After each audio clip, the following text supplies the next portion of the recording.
अच्छी चालक होती है धातुएं। धातुओं में भी कौन सी धातु सर्वाधिक चालक होती है? चांदी। चांदी के बाद तांबा, तांबे के बाद एल्यूमिनियम। ठीक है ना, ये मैंने आपको सीरीज थोड़ा लिखवाया था। उधर हम बात करते हैं सभी अधातुएं विद्युत की क्या होती है? कुचालक, लेकिन ग्रेफाइट सुचालक होती है। और इधर मैंने आपको लिखवाया था लेड यानी पीबी और पारा, ये दोनों ऐसी होती है जो कम चालक अर्थात नगण्य होती है, यानी ये एक तरह से कुचालक होती है। ठीक है ना, अपवाद में। अगला है गलनांक एवं क्वथनांक।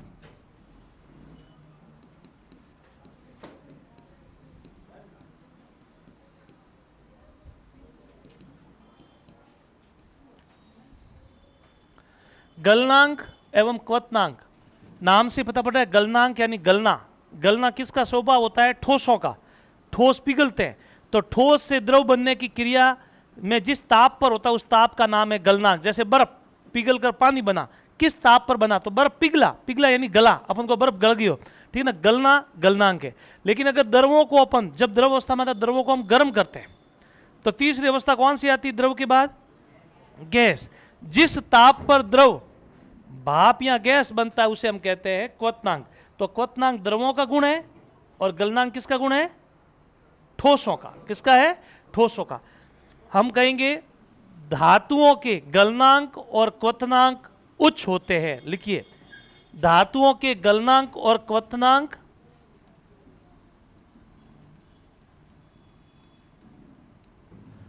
उच्च होते हैं। धातुओं के गलनांक एवं क्वथनांक उच्च होते हैं। पहला गुण लिख दिया। यहां पे क्या है चल रही अपनी?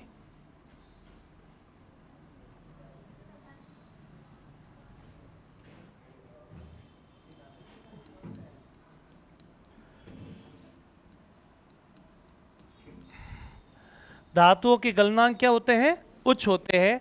अपवाद लिखना।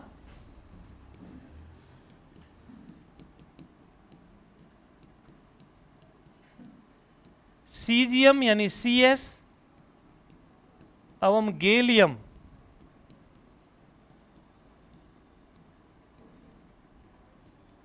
जी, सीजियम एवं गैलियम ऐसी धातुएं होती है, हाँ दोनों धातुएं ऐसी होती है जो बहुत ही कम ताप पर पिघल जाती है, यानी इनके गलनांक क्या होते हैं? कम। परीक्षा में आता है कौन सी धातुओं के गलनांक बहुत कम पाए जाते हैं। अगर इनको मैं हथेली पे भी रखूं तो हथेली का जो ताप पाकर भी ये पिघलना प्रारंभ कर देती है। ठीक है ना, तो सीजियम और गैलियम है तो धातु, लेकिन इनके गलनांक और क्वथनांक क्या होते हैं?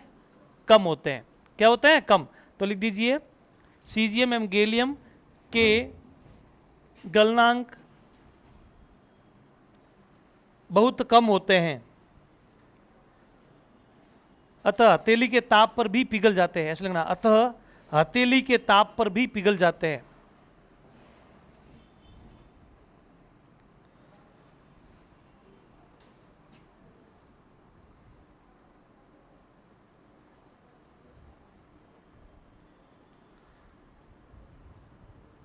ठीक है, उधर हम लिखेंगे अधातुओं के गलनांक और क्वथनांक कम होते हैं।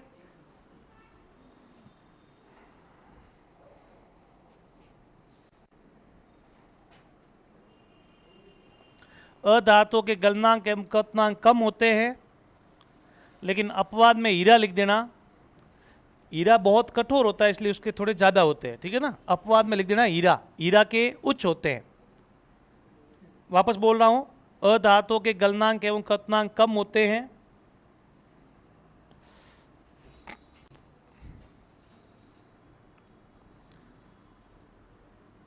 नोट या अपवाद में लिख दो हीरा। हीरा के गलनांक उच्च होते हैं। एक जहां यहां पे लिखा है, यहां पे एक टंगस्टन लिख देना, W। इसका सवाल स्पेशल इसी का पूछा जाता है। इसका गलनांक होता है 3422 डिग्री सेल्सियस, यानी लगभग कितना हो गया? 3500 सेल्सियस। राइट डाटा ये है 3422 डिग्री सेल्सियस, 3500। यहाँ लगभग, लगभग का सवाल आए तो 3500 सेल्सियस। टंगस्टन का ही क्यों लिखवाया? क्योंकि परीक्षा में पूछा जाता है विद्युत बल्ब का फिलामेंट जो है वो टंगस्टन का बना होता है, उसका गलनांक पॉइंट कितना होता है? 3422। किसका बना होता है? टंगस्टन का। ठीक है ना? लिखना चाहते हो तो नीचे लिख दो, इसी में दिमाग में रहेगा। विद्युत बल्ब का, इसी के नीचे लिख दो, धातु वाले के नीचे ही, विद्युत बल्ब का, ये लिखो इतना, टंगस्टन, इसका गलनांक 3422 डिग्री सेल्सियस होता है, या लगभग ये होता है। फिर लिख देना विद्युत बल्ब का फिलामेंट या तंतु, इंग्लिश में कहते हैं फिलामेंट, फिलामेंट, हिंदी में कहते हैं तंतु। विद्युत बल्ब का फिलामेंट, एलईडी नहीं, जो पहले अपने आते थे 10 रुपए वाले, जिसमें वो स्प्रिंग टाइप आती थी, और कई बार फ्यूज होता था, अपन थोड़ा गर्म होता था, ऐसे चिपकाते थे तो वापस चिपक भी जाता था। ठीक है ना? कई बार थोड़ा क्वांटम फ्यूज उड़ हुआ तो यूं यूं करता बल्ब ने, थोड़ी देर गर्म रखते तो अपना आप सही हो जाता था। ठीक है ना? तो ये लिखना, विद्युत बल्ब का फिलामेंट टंगस्टन धातु का बना होता है, टंगस्टन धातु का बना होता है। विद्युत बल्ब का फिलामेंट या तंतु टंगस्टन धातु का बना होता है। बस लास्ट लिखिए, जो अपना गुण है वो है ध्वनिकता, ध्वनि, ध्वनि,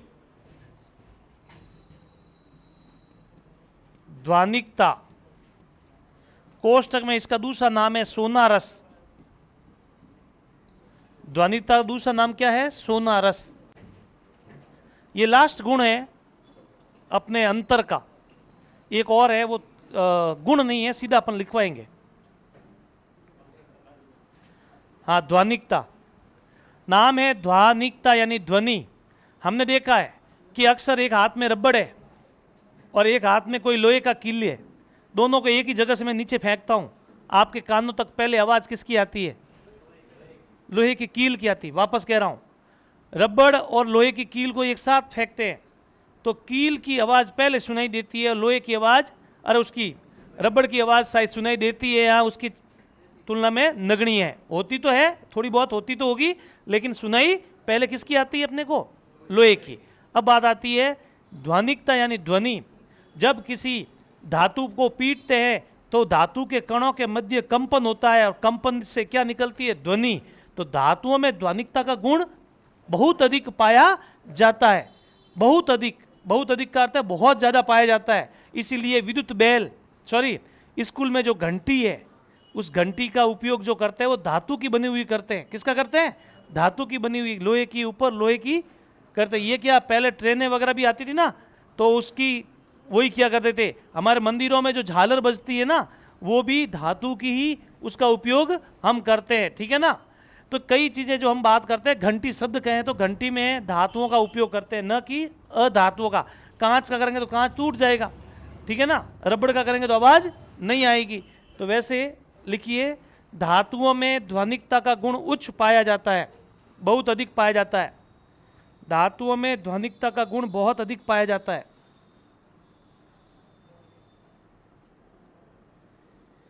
धातुओं में ध्वनिकता का गुण बहुत अधिक पाया जाता है।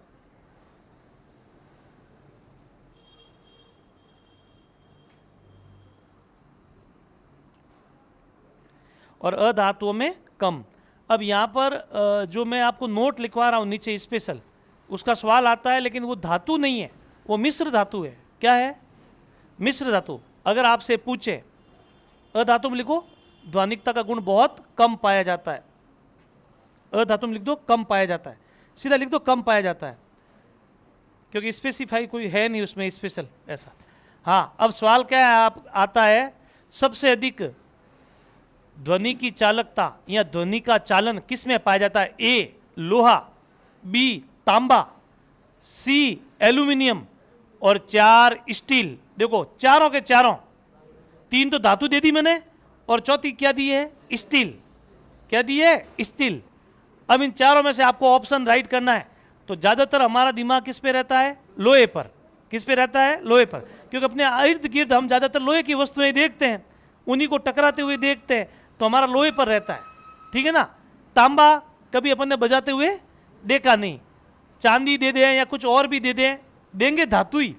और चौथा ऑप्शन देंगे स्टील या स्टेनलेस स्टील। पूरा नाम क्या होगा? स्टील या स्टेनलेस स्टील, और स्टील को हम कहते हैं इस्पात। क्या कहते हैं? इस्पात।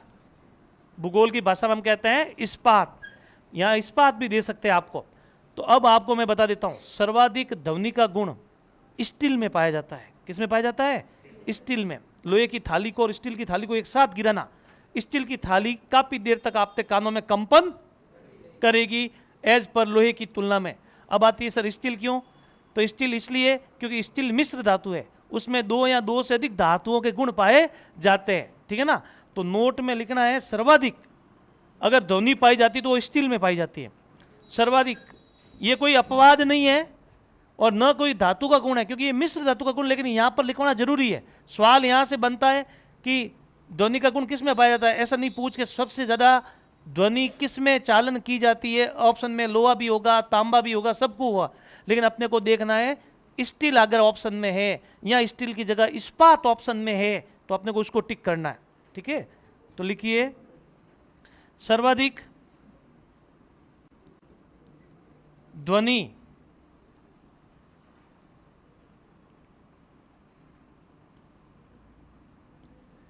सर्वाधिक ध्वनि का चालन स्टील या इस्पात में होता है। स्टील या इस्पात में होता है।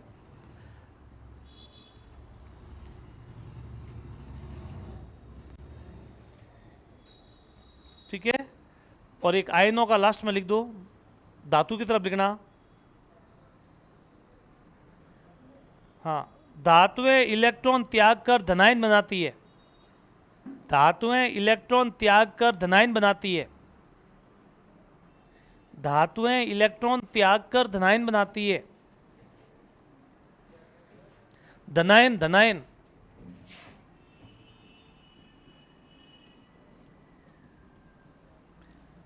धातुएं इलेक्ट्रॉन त्याग कर धनायन बनाती है, और उधर लिखना अधातुएं इलेक्ट्रॉन ग्रहण करके ऋणायन बनाती है। अधातुएं इलेक्ट्रॉन ग्रहण करके ऋणायन बनाती है। इलेक्ट्रॉनों को ग्रहण करके ऋणायन बनाती है।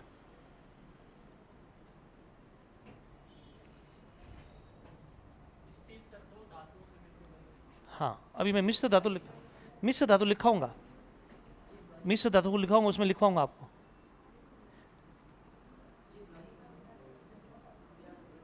अधातुएं इलेक्ट्रॉन को ग्रहण करके ऋण आयन बनाती है।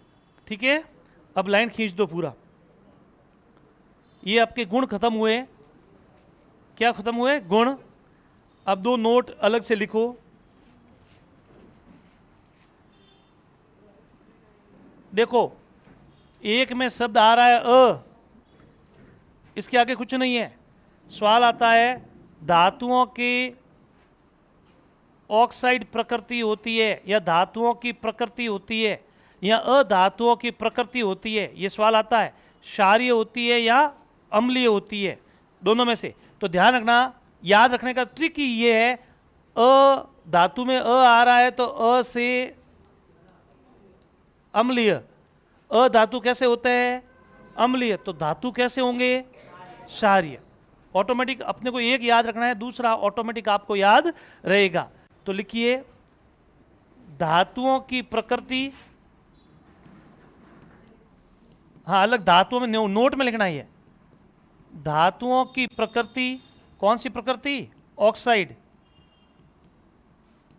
धातुओं की प्रकृति क्षारकीय होती है।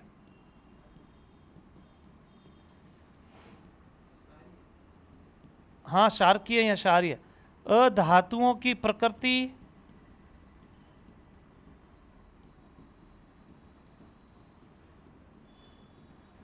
अम्लीय होती है। इसमें भी अ और इसमें भी अ से याद रखना। अ धातु में अम्लीय, तो ऑटोमेटिक धातु याद रह जाएगा। धातु में क्या होती है? क्षारकीय।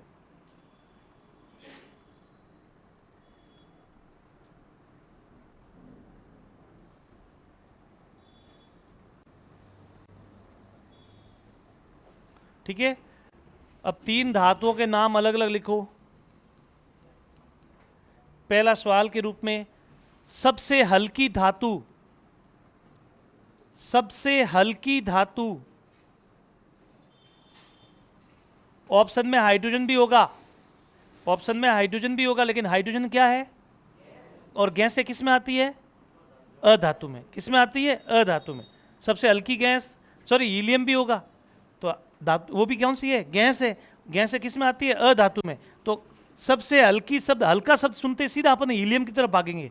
किस तरफ भागेंगे? हीलियम, जिसको हम वायुयान के टायरों में, उड़ने वाले गुब्बारों में भरी जाती है, सबसे हल्की होती है, तो हम उसको टिक करें। लेकिन धातु, सब प्रश्न को आराम से पढ़ना, धातु बोला है तो सबसे हल्की धातु लिथियम। लिथियम,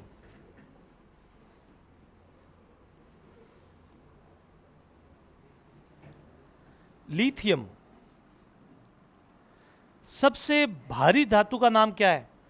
दूसरा लिखिए, सबसे भारी धातु, सबसे भारी धातु। लिथियम का प्रतीक लिखना चाहते हो तो Li।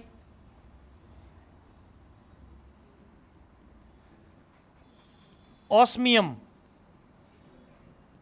सबसे भारी धातु ऑस्मियम, OS। सबसे भारी धातु ऑस्मियम। और तीसरा सवाल पूछा जाता है, सबसे कठोर धातु कौन सी है?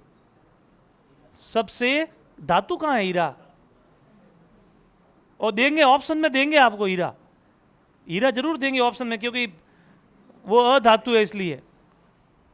सबसे कठोर धातु टंगस्टन, टंगस्टन अभी लिखवाई थी मैंने, W।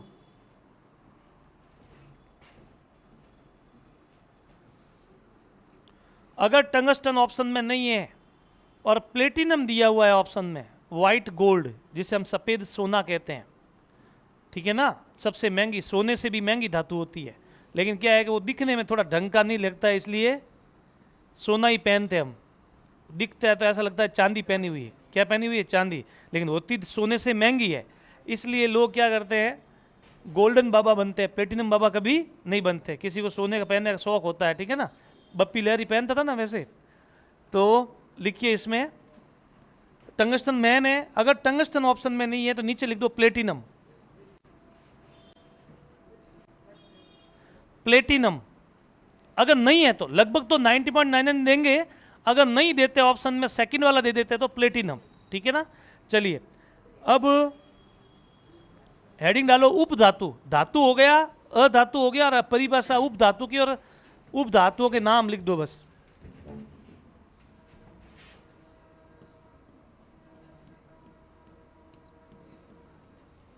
उपधातु क्या होता है? कुछ गुण धातुओं के, यानी मैंने आपको बताया था जब आवर्त सारणी बनाई गई, क्या बनाई गई? आवर्त सारणी। इस टाइप का एक फोटो आपने आपके किताबों में देखा होगा, टेबल है 118 तत्वों की। जब आवर्त सारणी बनाई गई तो आवर्त सारणी के दो भाग थे, एक बायां भाग और एक दायां भाग, और एक बीच का भाग। जब आवर्त सारणी बनाई गई तो आवर्त सारणी में ऐसे ऐसे तत्वों को खोजा गया कि जिसमें ये गुण पाए जाते हैं वो धातु है, जिसमें नहीं होते हैं वो अधातु है। लेकिन कुछ तत्व ऐसे थे, टोटल 7 तत्व। कितने तत्वों की खोज हो चुकी है अभी तक? 7 तत्व ऐसे थे जिनमें कुछ गुण तो धातुओं के मिल रहे थे और कुछ किसके मिल रहे थे? अगर पूरे के पूरे धातुओं के मिलते तो उसको धातु में रख देते, अधातु में मिलते तो उसको अधातु में रख देते। लेकिन बेटा ऐसा था जिसमें 2 गुण इसके और 2 गुण इसके, मिक्स। तो अब करें क्या? तो उसको एक तीसरा ग्रुप दे दिया, समूह बना दिया, उपधातु, और उसको इन दोनों के बीच में रखा गया, और टोटल 7 उपधातुएं हैं। तो हम कहेंगे परिभाषा में, कुछ पदार्थ या वे पदार्थ जिसमें धातु और अधातु दोनों के गुण पाए जाते हैं उसे हम उपधातु कहते हैं। लिखिए, वह पदार्थ जिसमें धातु एवं अधातु दोनों के गुण पाए जाते हैं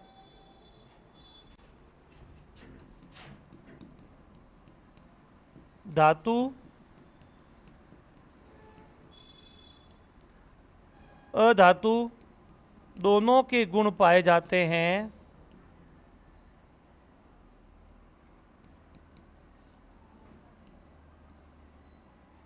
उन्हें उपधातु कहते हैं।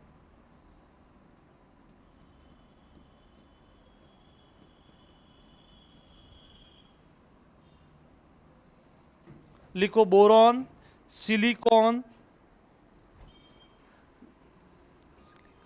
Germanium, antimony, arsenic,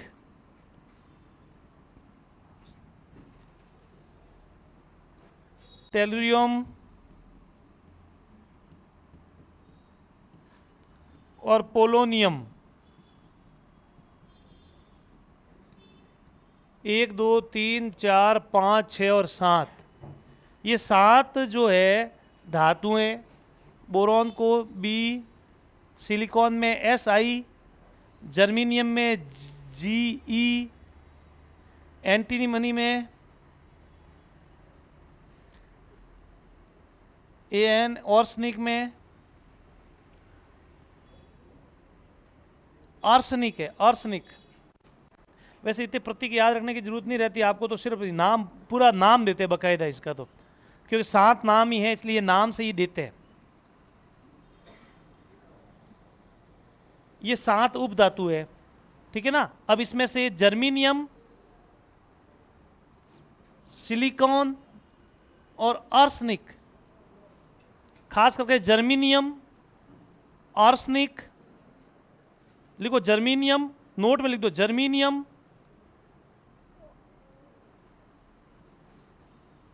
germanium, arsenic, germanium, arsenic,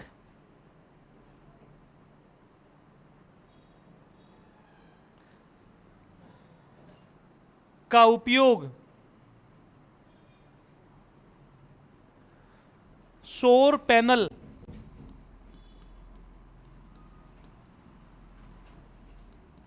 यहां कई जगह सौर सेल भी आता है, में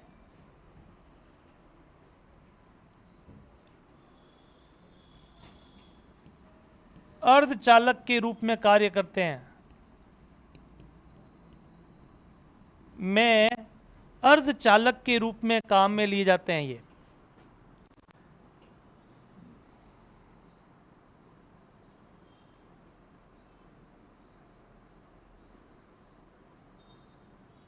अर्धचालक के रूप में काम में लिए जाते हैं। इसी के नीचे नोट लिख देना,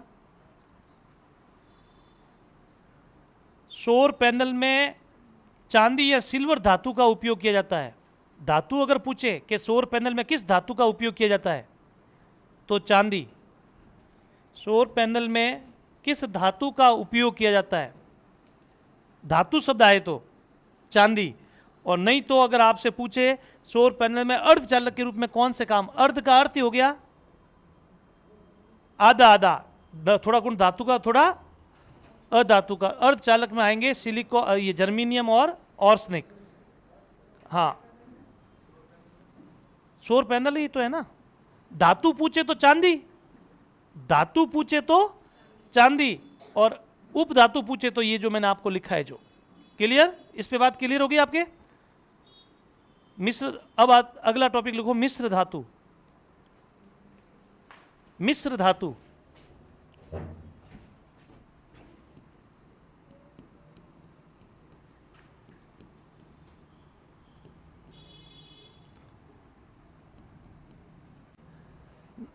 मिश्र से क्या अर्थ हो रहा, मिक्स।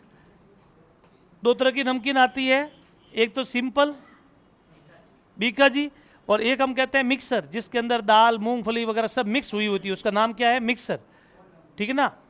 हाँ, तो अब बात आती है मिश्र धातु।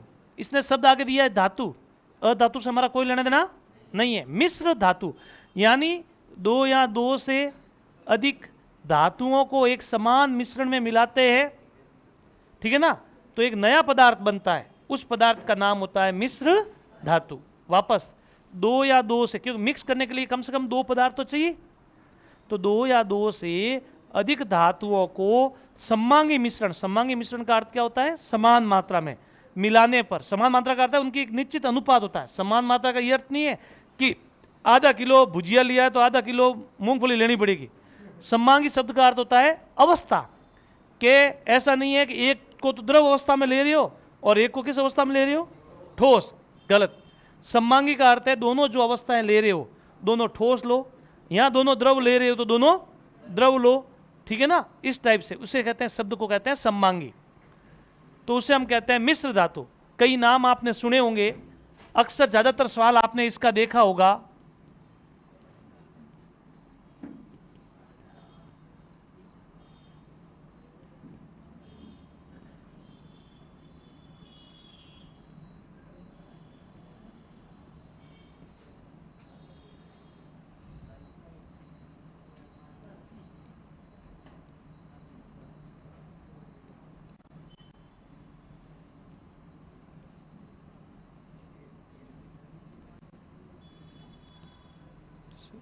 ये मिश्र धातुएं हैं जो एग्जाम में पूछी जाती है।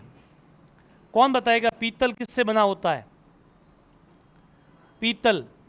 और इसके ऑप्शन भी तगड़े आते हैं, एक एक तो सेम होता है सब में, एक एक तो चारों में ऑप्शन में सेम होता है, और जो दूसरा होता है वही उल्टा सुल्टा होता है, और उसी से हम क्या होते हैं? कंफ्यूज। तो पीतल किससे बना हुआ है? तांबा और कांसा। कांसा तो खुद है जस्ता, ठीक है, और कांसा ज्यादातर इन दोनों में अपन कंफ्यूज होते हैं, और गांवों में घरों में भी होते हैं। पीतल रिवाट की कोई रिवाट की में अंतर कम पता पड़ता है अपने को, ठीक है ना। तो ये भी है। तो देखो पीतल में ट्रिक याद रखना, पिताजी, पी फॉर पीतल, ता फॉर तांबा, जी फॉर जिंक। पीतल तांबा और जिंक से बना हुआ होता है।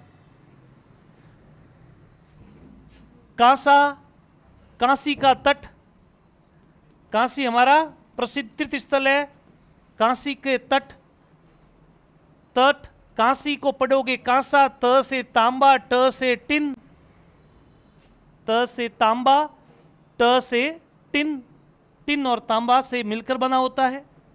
Shoulder, soldier, city. पूरी ट्रिक ये है, कांसी के तट पर सोल्जर सिटी बजाकर पिताजी को बुलाते हैं। वापस, कांसी के तट पर सोल्जर सिटी बजाकर पिताजी को बुलाते हैं। तो कांसी का तट एक मिश्र धातु, सोल्जर सिटी बजाकर, सिटी, सी से सीसा, टी से टिन, सी से सीसा, टी से टिन। पिताजी, पिताजी में खुद एक मिश्र धातु छुपी हुई है, पी फॉर पीतल, तांबा से और जिंक से। अब आते हैं हम नाइक्रोम पे। इंग्लिश में नाम नाइक्रोम, ठीक है ना, नाइक्रोम, NI निकल, CR क्रोमियम, M से मैंगनीज, फिर से इनकी मात्रा लो, फिर यानी Fe यानी लोहा, यहां इसे हम कहते हैं आयरन। तो चार धातुओं का मिश्र होता है नाइक्रोम, जिसका उपयोग हम विद्युत हीटर की छड़ में काम में लेते हैं। जो गर्म करने वाली रॉड होती है ना, गर्म करने वाली रॉड, वो किसकी बनी होती है? नाइक्रोम की। जो हमारी विद्युत प्रेस आती है उसके अंदर नीचे वाली प्लेट में स्प्रिंग आती है। विद्युत हीटर आपने देखा होगा, हीटर के अंदर जो गर्म होती है स्प्रिंग, वो स्प्रिंग सब किसकी बनी होती है? नाइक्रोम की होती है, ठीक है ना। तो नाइक्रोम में इंग्लिश में इसकी स्पेलिंग याद रखोगे, NI यानी NI निकिल का प्रतीक है, CR क्रोमियम का प्रतीक है, M से याद रखोगे मैग्नीज, फिर से इसको दोहराओ, फिर से इसको दोहराओ, तो Fe यानी क्या हो गया? लोहा। Fe यानी क्या हो गया? फिर Fe, फिर Fe से दोहराओ, यानी इसको वापस एक साथ दोहराते हैं तो बन जाता है नाइक्रोम। क्या बन जाता है? नाइक्रोम। नहीं तो ये ना, इसको भूल जाते हैं हम, ऑप्शन में ये तीन तो याद रहते हैं, इसको भूल जाते हैं। तो वापस कह रहा हूं, नाइक्रोम, इसको फिर से दोहराओ, फिर से यानी Fe से, ठीक है ना। तो Fe हो जाएगा, तो चारों मिक्स हो जाएंगे। तो ये आपके कितनी हो गई? 1 2 3 और 4, 4 तो उतारो आप। पीतल, तांबा, अच्छा दूसरा नाम आपको याद होना चाहिए, हाँ, कॉपर। तांबे को क्या कहते हैं? कॉपर।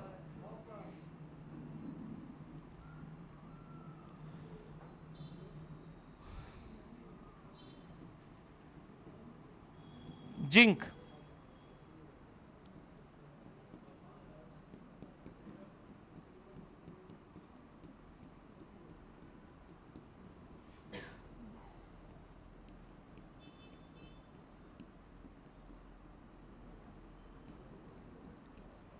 सीसा का दूसरा नाम है लेड,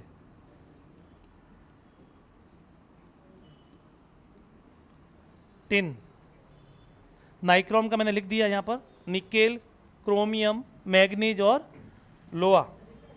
हाँ ये लिखो, मिश्र धातु है। बाकी कुछ नीचे लिखवा दो, अब मैंने ये उतार दिए तो पहले लिखवा दूं क्या? अभी नहीं लिखवा दूं?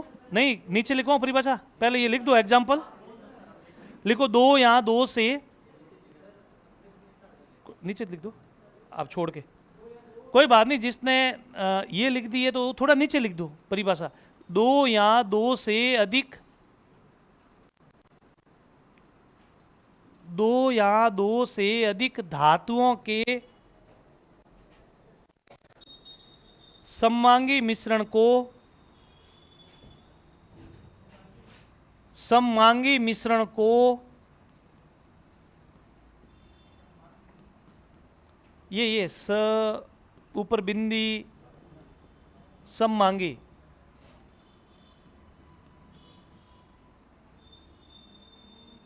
मिश्रण को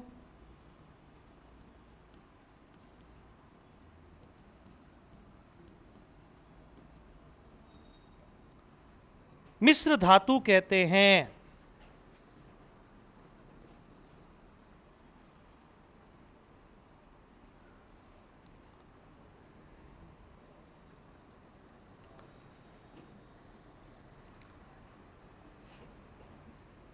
तो ये लिख, अब एग्जाम्पल लिख दो। पीतल का, कांसा का, सोल्डर, नाइक्रोम और जर्मन सिल्वर, स्टेनलेस स्टील का भी लिखो। पहले ये लिख दो।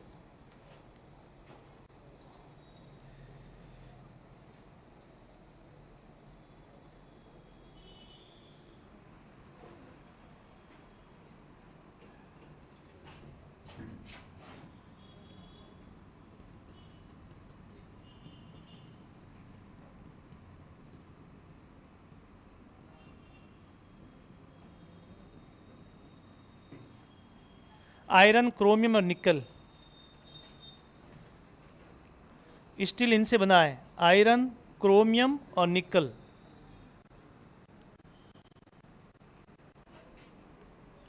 तो ये मुख्यतः मिश्र धातुएं हैं जो आपको हैं। किसकी?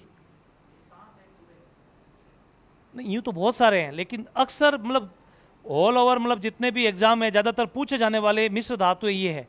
और 10वीं तक किताबों के अंदर तो केवल 4 ही है, पीतल, कांसा, सोल्डर और नाइक्रोम, और एक स्टेनलेस स्टील। ठीक है ना? स्टेनलेस स्टील का अर्थ है इस्पात से बना स्टील, मतलब इसको इस्पात ही बोला जाता है, पूरा फुल फॉर्म है। कई बार तो केवल एग्जाम में देते हैं स्टील, और कई बार दे देते हैं स्टेनलेस स्टील। शब्द एक ही है, लेकिन तो मैंने पूरा लिखवाया नाम, ताकि क्या कई बार ये पूरा नाम दे देते हैं एग्जाम में, हम कंफ्यूज हो जाते हैं।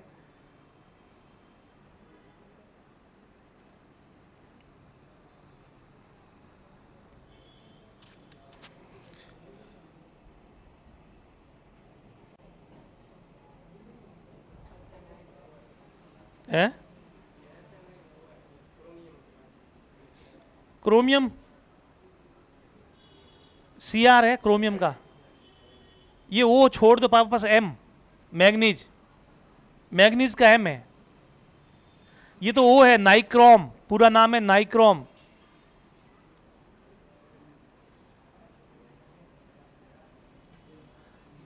और ट्रिक लिखना चाहते लिख दो वो जो मैं बोल रहा हूं उसमें 3 शब्द को, ताकि वो दिमाग में रहे। काशी के तट पर, 3 तो याद रह जाएगी, 2 में आपको 3 तो याद रह जाएगी। काशी के तट पर सोल्जर, सोल्जर को पढ़ते समय सोल्डर पढ़ना है। क्या पढ़ना है? सोल्डर।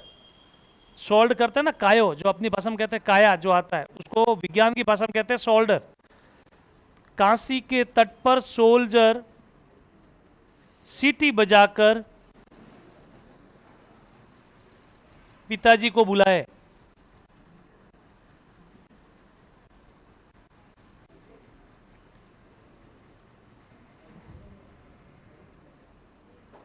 कोई डाउट हो तो बोलो, कंफ्यूज हो तो बोलो। है कौन सी 6?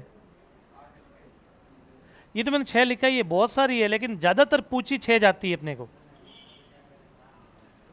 तो लिख दो एक और, गन मेटल लिखो। हाँ, पीतल जो है, पीतल खुद मिश्र धातु है, पीतल कोई धातु नहीं है। पीतल 2 चीजों से मिलकर बना है, तांबा और जिंक से। पीतल खुद बना हुआ है मिश्र धातु। गन मेटल में लिखो गन मेटल।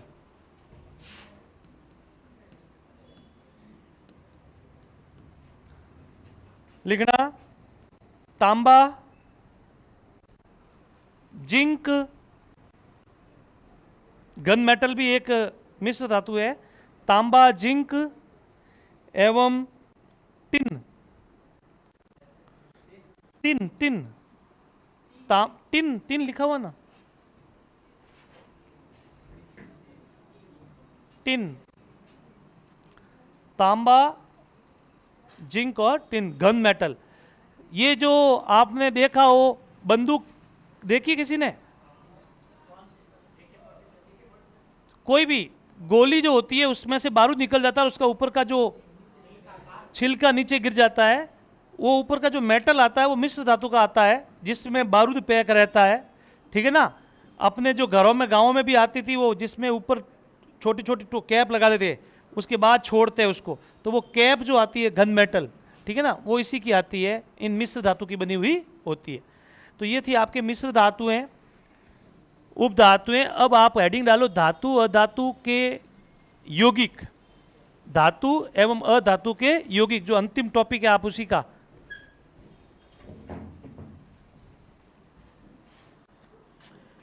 धातु अधातु के यौगिक।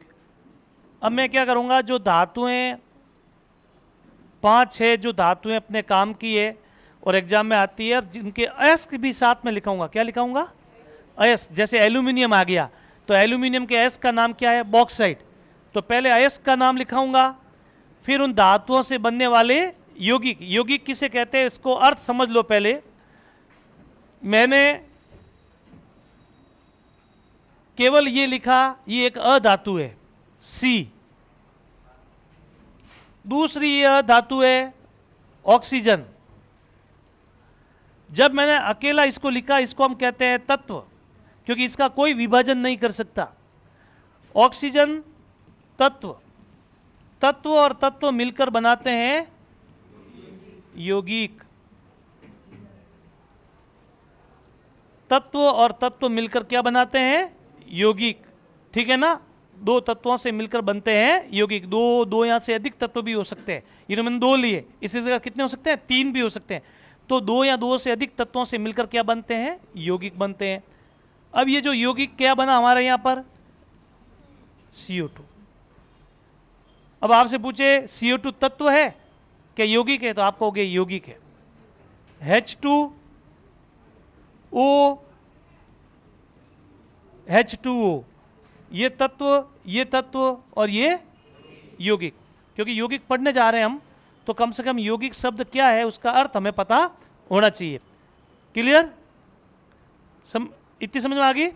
जैसे हम पढ़ेंगे साधारण नमक का सूत्र बताइए, साधारण नमक का यौगिक का सूत्र बताइए, तो सभी को याद है साधारण नमक का सूत्र?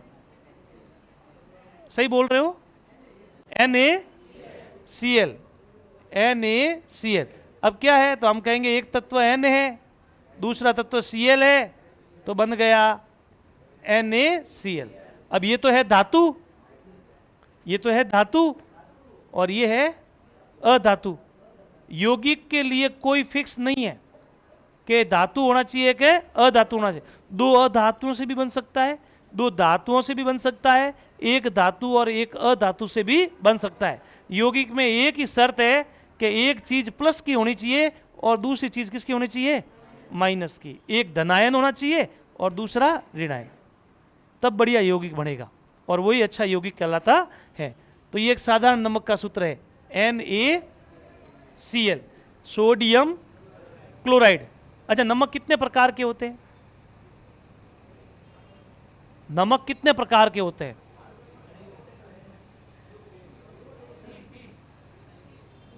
दो प्रकार के, एक साधारण नमक और एक खनिज नमक। एक साधारण नमक और एक खनिज नमक। अब आपको कि सर ये क्या, हमने तो साधारण नमक तो समझ लिया, जहाँ पे गांधी जी गए थे साबरमती आश्रम से, ठीक है ना, नमक तोड़ो कानून आंदोलन, वहाँ पे जाके साबरमती पे क्या बनाया था? नमक, ठीक है ना। आज भी नवसारी के पास दांडी 25 किलोमीटर दूर पर, वहाँ पर गांधी जी की बड़ी मूर्ति और हाथ में बड़ा सा नमक है, तो वो समुद्र से बनाया था। कहाँ से बनाया? समुद्र।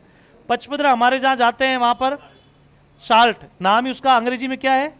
साल्ट। साल्ट का अर्थ ही क्या होता है? नमक।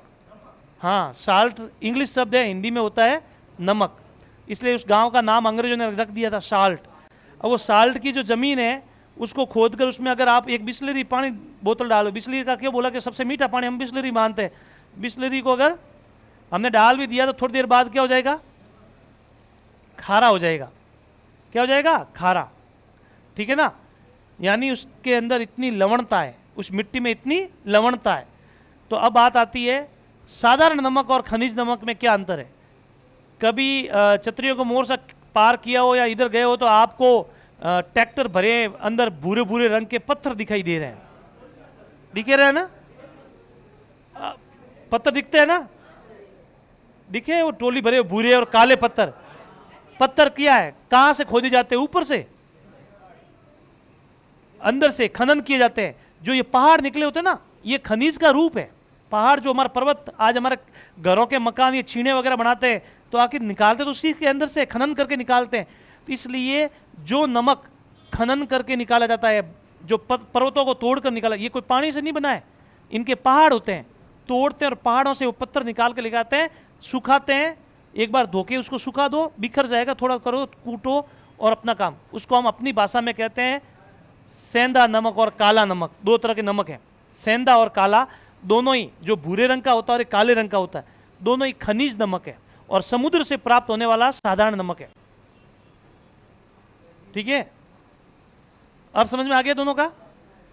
तो ये नमक का सूत्र। हम ऐसे ही यौगिकों के बारे में पढ़ेंगे, यही, क्योंकि हर चीज के पीछे साइंस होती है, और मानते हैं कि जहां साइंस खत्म होती है वहीं से हमारी आध्यात्मिकता शुरू होती है। आध्यात्मिकता का आज एक सबसे बड़ा उदाहरण, अगर आपने, किसी ने राजस्थान पत्रिका पढ़ा है? कोई बात नहीं, अब जाके पढ़ लेना, मेन पृष्ठ पे सेकंड पेज पे दिया हुआ है। अपने एक गुरुजी है जो केवल नर्मदा के पानी पे जीवित है। पढ़ा है किसी ने? नहीं पढ़ा। बकायदा 8 दिन से वो डॉक्टर और पुलिस वालों के और सबके निगरानी में है। केवल नर्मदा नदी के पानी के अलावा उसके शरीर में कुछ भी नहीं जा रहा है, और एनर्जी उतनी की उतनी है। उसको न तो रूम से बाहर जाने दिया जा रहा है, सीसीटीवी कैमरे लगाए हुए हैं, साइंस वहाँ पर फेल हो रही है, डॉक्टर वहाँ पे फेल हो रहे हैं। ये आज के अखबार की, मैं कोई ऐसी बात नहीं करता हूँ, अखबार में बाकायदा आप पढ़ना, अखबार से जुड़े रहो, ठीक रहेगा। मोबाइल से जीके पढ़ना अलग चीज़ है और अखबार में पढ़ना अलग चीज़ है, ये ध्यान रखना। अखबार जिसने एक बार सुबह 10 मिनट पढ़ लिया उसको करंट जीके याद हो जाता है उसको, बाकी ये मोबाइल से करंट जीके खराब हो जाता है, ठीक है ना। क्योंकि गूगल अलग बताएगा, यूट्यूब अलग बताएगा, इंस्टा अलग बताएगा, सब अलग अलग बताते हैं अपना अपना। यूट्यूब तो ये भी बता देता है पानी पीने से क्या होता है, कैंसर हो सकता है कि नहीं हो सकता, यूट्यूब कहेगा हाँ हो सकता है। यूट्यूब कहेगा, मतलब फायदे और नुकसान दोनों है। अल्कोहल पीने से क्या फायदे, यूट्यूब को पूछ लोगे आप तो वो तो सारे फायदे ही फायदे बताएगा। तो इसलिए उस पर ज़्यादा भरोसा अपन नहीं, ठीक है मल्टीमीडिया यही का ज़माना, लेकिन अखबार की कटिंग जो होती है, जो ऑथेंटिक चीज़ होती है, जो वहाँ से राइटिंग होती है, वो ठीक है, कोई स्पेलिंग मिस्टेक हो जाए वो बात अलग है, लेकिन छपी हुई चीज़ को वो, खास करके राजस्थान पत्रिका का कह रहा हूँ, भास्कर का नहीं कह रहा हूँ। तो उसमें नर्मदा की नदी का आई ही बात, किसकी आई है? नर्मदा की नदी की। नर्मदा की नदी कहाँ से निकलती, मैं देख के आया हूँ अमरकंटक जाके, एक इतना सा है, वहाँ से पानी निकल रहा है और उल्टी बह रही है। ढलान तो है इधर और अपने वो पानी जा रहा है उल्टा, ठीक है ना। फिर वो आगे जाके बड़ा बन जाता है नर्मदा, बहुत बड़ा कुंड है। इस बार हमारे गुरु महाराज ने किया था वहाँ पर चौमासा, पिछली बार हम गए थे, तुलसीराम जी महाराज ने किया था तो हम गए थे अमरकंटक तब देखने। वैसे हर बार जहाँ करते हम जाते हैं घूमने, ताकि वहाँ की भौगोलिक हिस्ट्री दिमाग में रहे। हम्म? किसने? नहीं हुए। अभी थोड़ी देर बाद आगे कहेगा नहरों का पानी पीने से कैंसर होता है।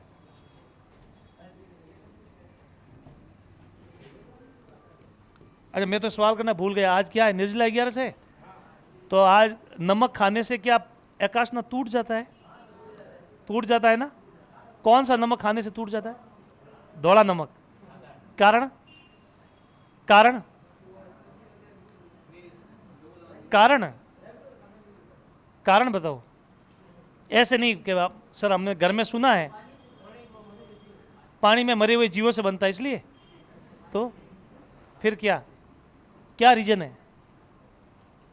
आपने कहीं सुना देखा? नहीं।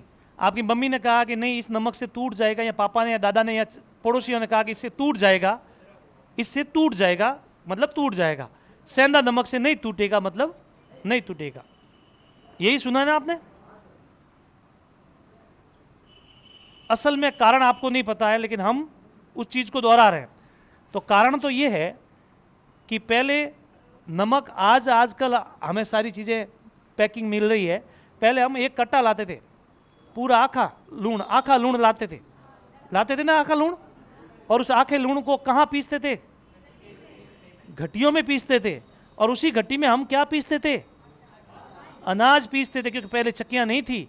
अब उस अनाज पीसते तो घटी ने घनी कतरी साफ करो तो भी उन लूण में अनाज रो अंश तो रही। बात समझ में आ रही है? इस कारण उस नमक का उपयोग हम अनाज मानते हुए कि अनाज का अंश होगा इसलिए हमारा एक उपवास टूट जाएगा, ये था लॉजिक इसके पीछे। लेकिन नहीं, सफेद से टूट जाता है, नहीं सही है ये लॉजिक कि इसी के कारण हम सफेद नमक नहीं खाते हैं, क्योंकि सेंधा नमक तो घर में होता नहीं था, आजकल बाजार में मिलता है पैकिंग हुआ वो, ठीक है ना। इसलिए ये चीजें हैं। सही लॉजिक तो यही था, क्योंकि पहले हम आटा घटियों में पीसा करते थे और नमक को भी घटियों में पीसा करते थे। नमक और आटा दोनों क्या हो जाते थे? मिक्स। अब घनी घट्टी ने साफ करता, लेकिन तो भी कटी तो अनाज रह जाता था, और वो अनाज किस में आ जाता था? नमक में। और नमक खाते थे तो हमारा उपवास टूट जाता था।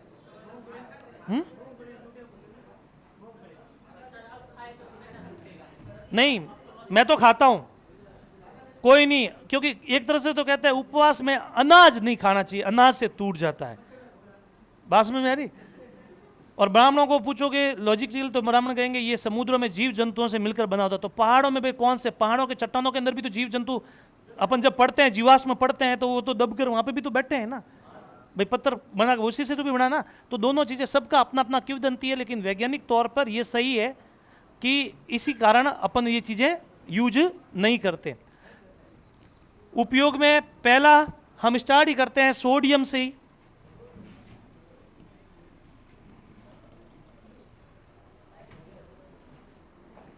पाँच 7 मिनट सर आए?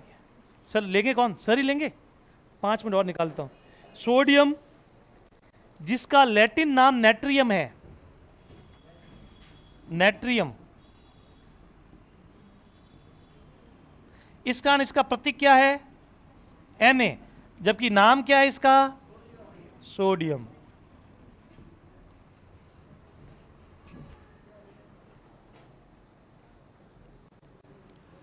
इसकी दो बड़ी विशेषताएं हैं। एक, सवाल आता है सोडियम को केरोसिन में डुबो कर रखा जाता है। किसमें? केरोसिन में। क्यों? क्योंकि इसको जैसे ही बाहर निकालते हैं हवा से ये क्रिया करके जलना प्रारंभ हो जाता है। तो परीक्षा में सवाल आता है किस धात्विक पदार्थ को केरोसिन में डुबो कर रखा जाता है? सोडियम। तो एक तो इसकी विशेषता हम लिख दो, इसको केरोसिन में डुबो कर रखा जाता है और ये मुलायम होता है, चाकू से काटा जा सकता है। चाकू वाला तो मैंने आपको पहले लिखवा दिया है, फिर भी साथ में लिखना चाहते लिख दो। इसे केरोसिन में डुबो कर रखा जाता है।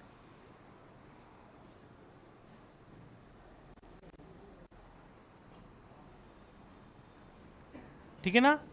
अब हम इससे बनने वाले यौगिक, यौगिक का अर्थ आप समझते हो? साधारण नाम, रासायनिक नाम और कोई स्पेशल उसका उपयोग हो। जैसे मतदान में किस स्याही का उपयोग किया जाता है, ये एक सवाल आता है स्पेशल। ठीक है ना। फोटोग्राफी में किसका उपयोग करते हैं, या बम विस्फोट बनाने में जो विस्फोटक पदार्थ उसमें क्या। तो यौगिक का सूत्र याद होना चाहिए और रासायनिक नाम। परीक्षा में पूछ सकते हैं साधारण नमक का रासायनिक सूत्र क्या है। सूत्र आपको परीक्षा में दे, क्योंकि टॉपिक ही आपके कोर्स में है धातु और अधातु से बनने वाले यौगिक, बनने वाले यौगिक। तो अब यौगिकों के बारे में पहला सूत्र NaCl, रासायनिक नाम इसका, Na को कहते हैं सोडियम, Ca को कहते हैं क्लोराइड, सोडियम क्लोराइड। साधारण बोल भाषा में इसको हम कहते हैं साधारण नमक।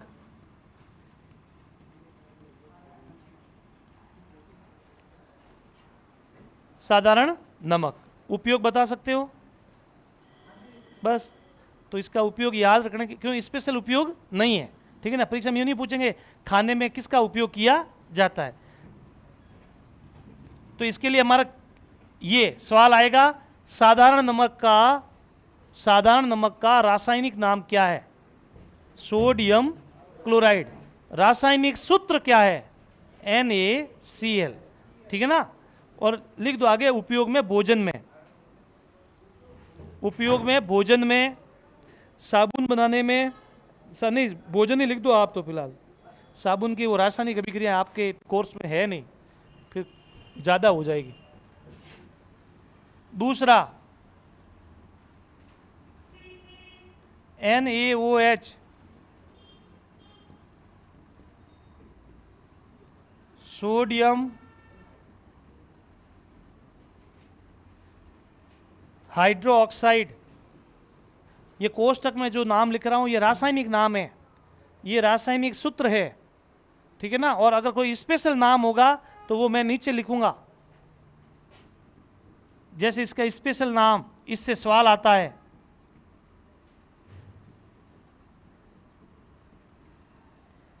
कास्टिक सोडा, कास्टिक सोडा का रासायनिक सूत्र क्या है? NaOH।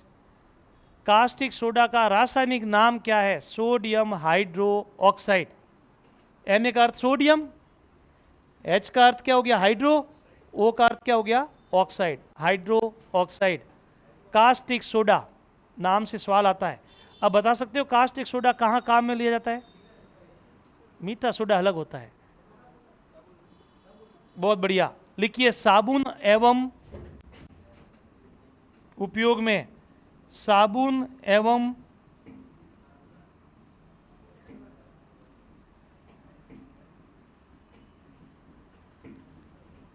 साबुन एवं अपमार्जक बनाने में। अपमार्जक किसे कहते हैं भाई? सरफ, वॉशिंग पाउडर, निरमा, ठीक है ना। जितने भी ये सरफ आते हैं इनको विज्ञान की भाषा में अपमार्जन कहते हैं, अपमार्जक। धावन सोडा नहीं, ये तो मैं कहूंगा ऑप्शन में होगा, धावन सोडा ये नहीं है, अभी मैं लिखवाऊंगा। तीसरा लिखिए, इनकी बात ही रख देते हैं। Na2CO3 जल के अणु, ये पूरा रासायनिक सूत्र है। सोडियम, नाम तो इतना ही है, सोडियम कार्बोनेट, इसको बोला नहीं जाता साथ में, लेकिन ये लिखा जाता है साथ में, जरूरी है। इसे हम क्रिस्टल जल कहते हैं। इतना जल मिलाओगे तभी ये बनेगा। रासायनिक नाम ये नीचे लिख देता हूं, सोडियम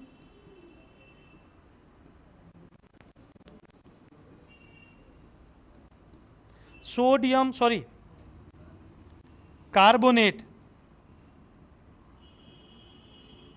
सोडियम कार्बोनेट, CO3 का अर्थ होता है कार्बोनेट, सोडियम कार्बोनेट, ये इसका रासायनिक नाम है। और जिसको हम साधारण नाम से परीक्षा में सवाल आता है, धोने का सोडा या धावन सोडा, धोने का सोडा या धावन सोडा, तो ये है। तो इसका साधारण नाम है धावन सोडा या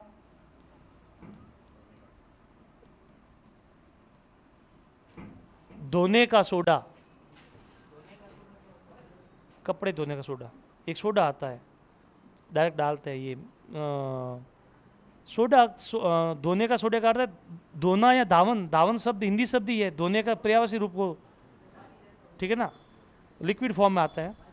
हाँ, चलो लिखो ये दावन सोडा है धोने का, ऊपर कागज उपयोग में लिख देना, कागज और वस्त्र उद्योग में, कागज एवं वस्त्र उद्योग में।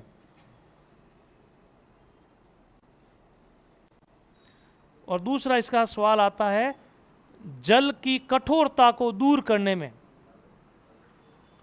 जल की कठोरता को, कठोरता यानी खारापन, जल की कठोरता को दूर करने में, यानी खारा जल होता है वहां पर साबुन काम में नहीं आता है, लगता ही नहीं है, खारे जल में साबुन लगता ही नहीं है, तो वहां पर कपड़े धोने में इसका उपयोग किया जाता है, धावन सोडे का उपयोग किया जाता है।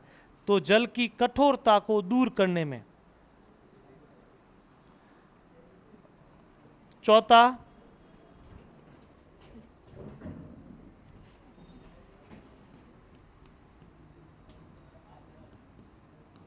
सॉरी, हाँ बनाते हैं रे, इसी ये है ना खाने का सोडा, इसी के टुकड़े करके वो बना सकते हैं अपन। NaHCO3, सोडियम हाइड्रोजन कार्बोनेट, दूसरा नाम इसका, इसके दो रासायनिक नाम है, एक सोडियम हाइड्रोजन कार्बोनेट और एक है सोडियम बाइकार्बोनेट।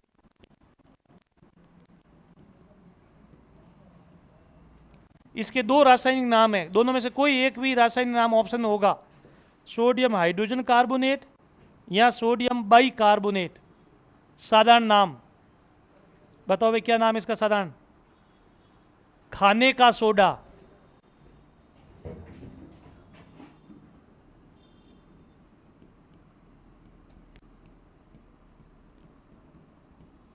खाने का सोडा। दूसरा बेकिंग सोडा। ये दोनों आपको इस नाम से बाजार में मिलेगा, ये बेकिंग सोडा के नाम से मिलेगा, जो आप घरों में इडली बनाने के लिए, है ना, पकोड़े बनाने के लिए लोग क्या करते हैं, इनो डाल देते हैं। क्या डाल देते हैं? इनो। इनो बनाने के लिए भी इसका उपयोग किया जाता है, लेकिन इनो डायरेक्ट डाल देते हैं, इनो बहुत नुकसानदायक होता है। इनो की मात्रा, इनो एज ए मेडिकल फॉर्म में है, इनो को आप मेडिकल फॉर्म दो। जब कोई दवाई को आप अति मात्रा में लोगे वो आपके नुकसानदायक, अपन इनो को क्या मान रहे हैं? नॉर्मल मान रहे हैं। इनो नॉर्मल नहीं है, इनो मेडिकल फॉर्म में है। अगर आप ये ज़्यादा डाल दोगे तो इसका नुकसान नहीं है, लेकिन इनो को, लेकिन आजकल कंदुई वगैरह जो क्या करते हैं, टेस्ट को बढ़ाने के लिए इनो डालते हैं। क्या डालते हैं? इनो। ये जितने भी ठेले वाले हैं ये आपके चीज़ को और टेस्टी और ज़्यादा फुलाने के चक्कर में, नहीं तो क्या करना पड़ेगा, ये ज़्यादा डालना पड़ेगा तब ज़्यादा फूलेगा, और वो थोड़ा डालने पर भी फूल जाता है। ठीक है ना? तो ये काम में लेते हैं। जितने भी ये फास्ट फूड है, इन फास्ट फूड में अगर अपन जब केमिकल रिएक्शन की बात करें और ऐसे ऐसे केमिकल काम में लिए जाते हैं कि दिमाग काम नहीं करता अपना, कि सर ये वास्तव में जहर, जो अब कई बार ऐड भी आती है कि ये चीज़ें मत खाइए, आपके बॉडी के लिए बहुत ही खतरनाक है, लेकिन तो भी हम उस चीज़ों को खाते हैं। मुझे याद आ रहा है जब मैं बालोतरा पढ़ने आता था गांव से, तो केवल पॉपकॉर्न का समोसा खाते थे, उसके अलावा कुछ मिलता ही नहीं था। पानी पूरी भी क्या होती है, थी नहीं। 2004 की बात है, 3 की बात है, 3-4 की बात है, जब सीनियर स्कूल जाते थे, पैदल जाते थे, समोसा 4 रुपये में, 4 रुपये में आता था, फिक्स था। 4 रुपये के साथ 1 रुपये की 2-4 ब्रेड देता था, 5 रुपये लेता, खुला देता नहीं था, 5 रुपये लेता था पोकर वाला। अब तो नहीं आता पोकर का, उस समय बढ़िया आता था। हाँ है, 1 रुपये बड़ा क्यों? हाँ वो बात अलग है, साल का बढ़ाएंगे। और आज आप क्या मानते हो? पानी पूरी घर घर गांव गांव में आ गई है पानी पूरी। और पानी पूरी जितना, मतलब आपको बताऊं मैं, एक खराब है ना, उतना अभी कोई नहीं चल रहा है। ये क्या करते हैं, इस प्रकार के एसेज वगैरह डालते हैं इसके अंदर मसाला बनाने के लिए, मत पूछे। दूसरा सबसे बिना साफ सफाई की चीज़ है, वो है पानी पूरी। ठीक है ना? सही है, खुजली करते करते कहाँ जाके हाथ हिला देते हैं, क्या भरोसा। ठीक है ना? सही है, इसमें कोई दोहराए नहीं है, मजाक नहीं कर रहा हूँ। हमारे टीचरों को हमने इस बार नहीं, इस बार मैं साइंस के बालोतरा जिले के, मैं क्या मेंटर टीचर भी हूँ, पूरे जिले के टीचरों को ट्रेनिंग भी देता हूँ, जो लगे हुए टीचर हों उनको। जब टीचरों को ट्रेनिंग दे रहा था तो बाकायदा जो मैडम लगे हुए होते हैं उनको कहना पड़ता है, क्योंकि बच्चों को ज़्यादा टच में रहते हैं, तो उनको भी हम बता, तो इस तरह से हमें बाकायदा उदयपुर हमारी ट्रेनिंग होती है, हमें बताते हैं कि हाथों में पानी पूरी वहाँ खाओ जहाँ हाथों में कोई पहना हुआ, उसके सर में पहना हुआ हो, वो पानी पूरी दे रहा है तो आपको बाकायदा हाथ में से तो क्योंकि बार बार वो हाथ, वरना एक टुआल लागड़ो है उन माते दिन रहा हो आदमी हाथ पूछे, ठीक है नहीं, आप भी पहुंचते हो जाके, ठीक है ना, और उसी को, ठीक है ना, खा लिया, पानी धोया, स्वच्छ पानी से हाथ धोए और जाके गंदे उससे वापस पहुंच लेते हम। पानी पूरी वहीं खाओ, नहीं तो आप कहो ए भाई 2 रुपये की 10 पॉलीथीन आती है हाथ में पहनने की, तो कहेगा सर पकड़, उससे क्या फायदा पता है, वो क्यों नहीं पहनता है, झटझट नहीं देवी जन करा, झटझट नहीं उड़े, इसलिए नहीं पहनता है वो। बालोतरा में केवल एक जगह ही पानी पूरी वाला है जो ये पहन के देता है, ठीक है ना, और शादी ब्याहों में तो फिक्स कर दिया है, पानी पूरी वाले को कह दिया है कि तू हाथ से नहीं देगा, 4 डिब्बे अलग अलग टूटियों वाले मसाला वाले पानी डाल देते हैं, पानी पूरी पड़ी रहती है, टूटी चालू की खाया, ये सिस्टम होता है। नहीं तो आलू भी पता नहीं किस तरह से वो किस एक्टिंग में मसलता है, करता है, फिर मसाला डालता है, फिर आपको देता है हिला हिला के, है ना। पानी पूरी है, कोई नहीं, सब पसंद धीरे धीरे बढ़ती है। स्टार्ट हमारी फास्ट फूड कहाँ से हुई है, पानी पूरी से। पानी पूरी पहले खाते हैं, फिर दूसरे दिन दूसरे ठेले को देखते हैं, तीसरे दिन तीसरे ठेले को, है ना। कोई भी लगो सर, मैं तो कह रहा हूं सारे एक जैसे है, चीज वही है, उसको कहो भाई तू मुझे तो पॉलीथीन पिला, भले मेरे से 2 रुपये एक्स्ट्रा ले लेना, लेकिन उससे दे यू। तो खाओ मत, क्योंकि कई, मैं आपको बताता हूँ, कई एलर्जिक बीमारियां और स्किन की बीमारियां इससे हो रही है, स्किन की बीमारियां हो रही है, अपने को पता नहीं, हमारे घर में है ही नहीं।